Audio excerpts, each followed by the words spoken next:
Nes baltas toksai, tai labai toksai. Tai va.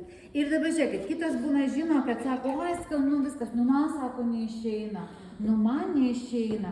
Aš sakau, tu vadinasi kažką ir taip jau tada reikia atrasti, kodėl neišeina klausimas, nes kaip kiekviena šeimininkė turi išeiti. Ir sakau, tokia ir maža paslaptis yra, pasakysiu jums kaip paslaptį. Maža paslaptis, kad visos tepa visą tą blyną, reikia gerai aptepti kraštus. Va, mergaitės, žinokit, reikia visai gerai kraštus, nes kraštuose, va, toks būna, palieka kraštus nesuteptus, va, ir būna ta problemėlė, kad paskui nesilaiko. Ir tas toksai, man tai labai, žinokit, jie patinka, kad jos paskui supjausta ir jų gaunasi daug, pasidaryti. Na ir dabar žiūrėkite, ir dabar ką mes darome? Dedame agurką iš krašto, ar ne?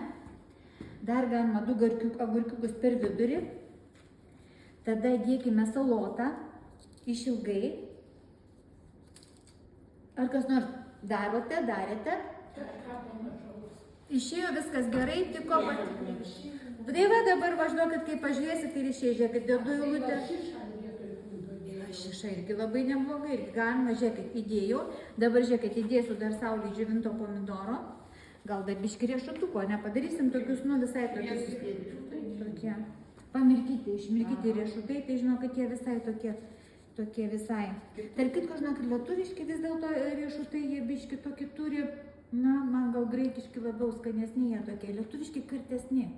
Ane? Kaimynai turi medį, žinokit, dalinasi riešutais kaip ir neblogai, na, jie kažkokį kartumą turi, nežinau kaip tai pakeisti. Dar reikia nulupti, kur kaip sumušė lukštą.